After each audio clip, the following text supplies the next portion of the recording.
अचानक भइल अनजान जी, काहे प्यार भइल बेईमान जी, बता देना ए भगवान जी, काहे यार भइल बेईमान जी, बता देना ए भगवान जी।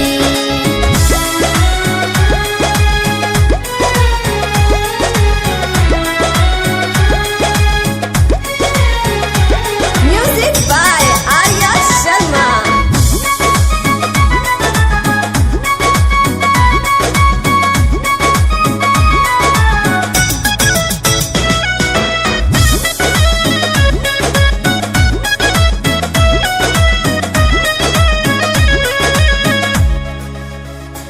सपना अपना खातिर देखनी, अपना ही सपना तोड़ गए।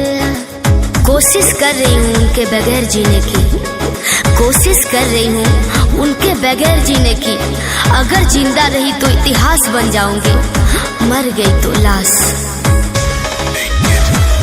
जे वादा कइल संग जिए के ऊ मरे के कगार पे छोड़ गए। मिट गइल हमार पहचान जी, काहे प्यार भइल बेईमान जी, बता देना ए भगवान जी, काहे प्यार भइल बेईमान जी, बता देना ए भगवान जी।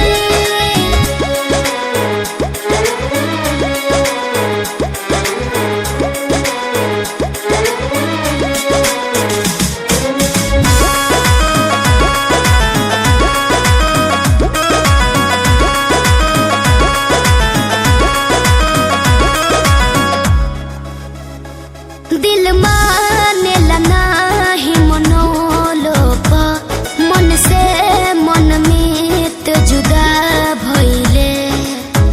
इश्क का फर्ज कुछ इस कदर वो निभाते गए, इश्क का फर्ज कुछ इस कदर वो निभाते गए कि हम जलते गए वो जलाते गए, हम मिटते गए वो मिटाते गए।